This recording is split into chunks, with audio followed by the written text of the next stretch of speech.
Howdy, my name is Aaron, and on this channel, I make content on my life as a recently divorced single dad and creative entrepreneur. Now, if you're anything like me, you want to vlog, but you've been trying to figure out how you can do it faster because we all know time is definitely the biggest obstacle. Now, over the last 6 months, I've been delivering fairly high quality vlogs weekly, and I've learned quite a few things on how I can actually edit faster, and I'm going to share those with you today. Now, as a single dad, I do not have a ton of time to spend behind the computer. As you can see behind me, there's a lot to do.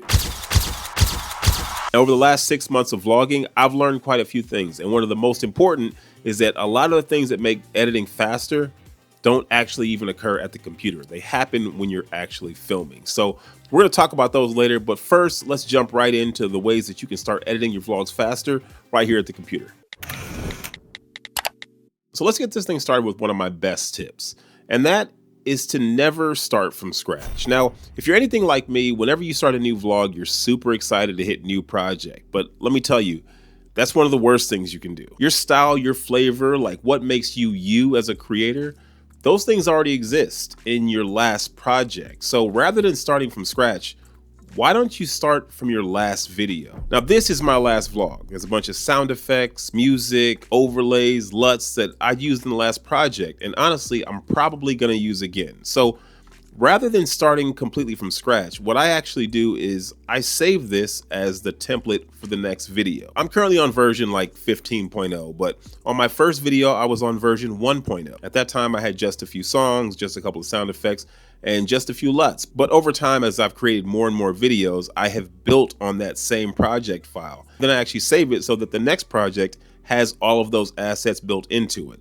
So now when I go into my projects, I have several folders of music broken down by different genre, from lo-fi to country to classical to pop. I've got sound effects, overlays, LUTs, and effects. This saves me so much time every single time I create a new project, because not only am I building on the existing template, but now it's just simply drag and drop instead of constantly going back and searching through my computer to find these same assets that I'm using over and over again.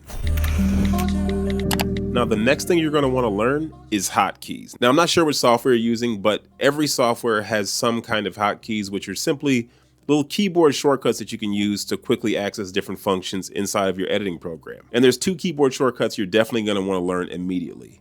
The first one is the 2x playback speed, or the fast forward key. On DaVinci Resolve and Adobe Premiere, it's the L key. By simply pressing L, you're going to move through your timeline way faster, which means you're going to be able to cut your talking head segments much quicker. Now, increasing playback speed is definitely going to make it harder to hear your dialogue, but for the most part, it's going to help you to move through your mistakes much quicker. The second hotkey you're going to learn is the rolling edit or delete. I'm not sure exactly what you even call this button, but I'll give you an example here. So there's two different ways to delete footage, right? I'm in DaVinci, and if I come over here and I select this selection, and I want to delete this part of the edit, if I press backspace, it simply removes it from the entire timeline. However, if I press the delete key, it snaps those two pieces of footage together, which saves you a bunch of time, because now you're no longer having to constantly click and put two separate sections of dialogue together every time you remove something. When you're editing talking heads, you're going to be doing the same things over and over and over again. And anytime you can save just a few seconds on something that you're going to be doing repeatedly, it's going to be a huge win. So before you get super deep into learning how to do all types of complex effects and color grades and all that other stuff, learn your shortcuts. They're going to save you so much time, and it's actually going to make editing more enjoyable, because when you're not exhausted from going through all that talking head footage, it's going to give you so much more room to be creative when it comes to the rest of the edit. Now, looking through my timeline, you can see that there's actually color-coded sections, which makes it much easier to view. When I'm editing a new video, once I pull different scenes in my vlog into the timeline, I start immediately color coding them, because it's going to make it so much easier to see. What often happens is I start moving sections around inside of my video, and if it's color coded, it's so much easier to find things. Everything you see in the purple is all one section of the video. Then it moves into this yellow, followed by a little bit of green, and then it goes back into some orange and then back into blue. By simply color coding every section of the video, it's much more easy for my eye to track where I am in the edit. It allows me to visibly see my transitions, as well as really check my pacing, because I can see which sections of my video are the longest. Also, when I'm very early into an edit, I can put all the footage together and see approximately how long a video is. That way I kind of know if I want to start trimming a bunch off of one section or another. As your vlogs become more complex, there's more scenes, there's more topics, It's gonna make moving through your footage a lot easier. It's gonna make editing a lot less strenuous on your eyes, and it's gonna help you to move through your edits much faster.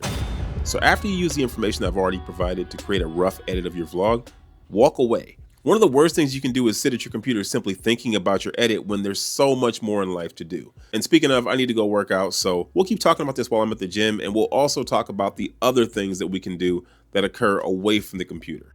Now, if you really want to learn to edit faster, you got to learn how to do it on your feet. Export a low-res version that you can have on the go so you can watch and take notes on any changes you want to make. This makes the time you actually spend in front of the footage really count, because now you're going into it with an actual plan. Okay, so the best thing I think about my editing process when I'm trying to be more efficient, when I'm trying to be quicker, is that I have like a rough draft and then I have a final draft. So after I've sat at the computer and I've kind of put together a bunch of the general stuff, having that little pocket rough draft that I can carry around with me and just look at when I'm working out or in the grocery store or just away from my computer is really, really nice. Cutting and putting effects on and color grading and like computer specific activities, you really need to do those when you're at the computer screen exclusive. Like, I know a lot of people obsess about finding music, like spending hours sitting there trying to find the right song.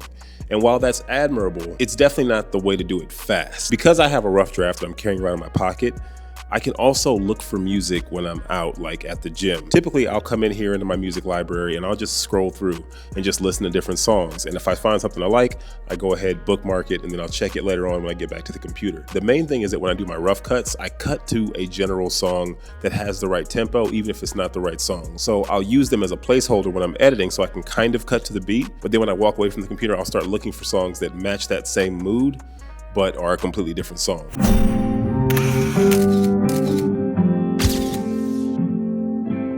So one thing you might not realize is that filming linearly, meaning like one event after the other, is probably one of the best ways to film a vlog. This video, for example, I'm shooting scene to scene to scene, which is super easy to edit. And it's also super easy to kind of fix things that you mess up because you forgot to mention something. Whereas if you vlog like me, where I kind of move things around from the beginning to the end or the end to the beginning, it can get kind of tricky, and then you start messing with continuity. You do not want to create the problem of continuity, which definitely impacts my editing speed. It just makes my vlogs take way longer than a normal linear vlog, and maybe that's something you want to get into, but honestly, it's probably more of a headache than you need if you're just starting out.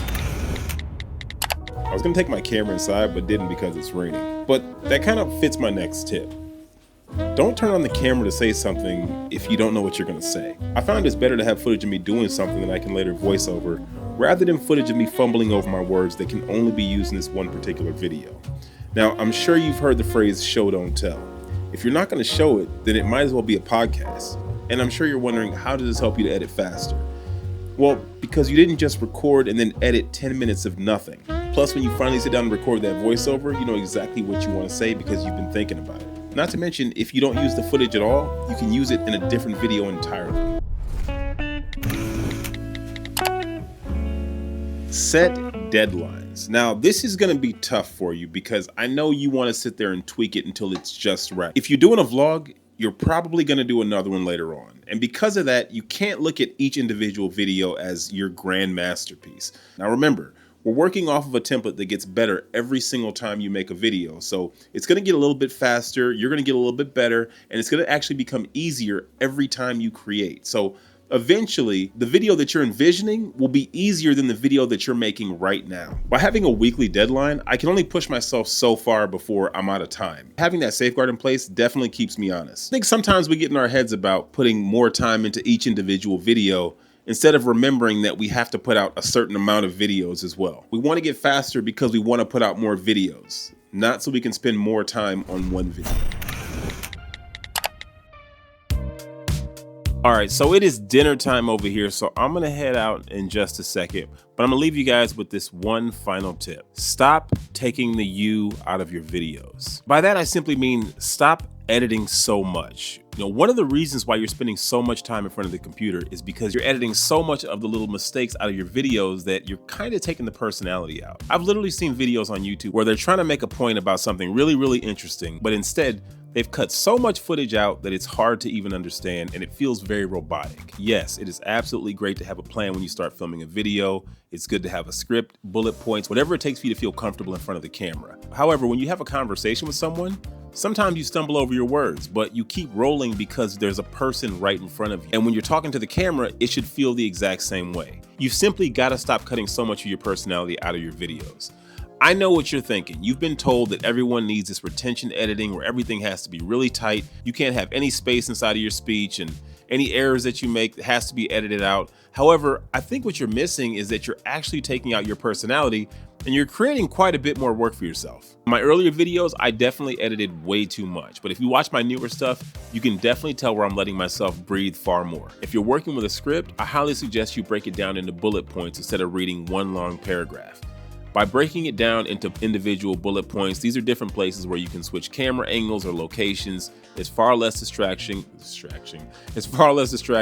far more seamless. So if you found any value in this video, make sure you hit the like button. My name is Aaron. I make content on my life as a recently divorced single dad and creative entrepreneur. If you want to follow on my journey, make sure you hit the subscribe button, and I will see you in the next one.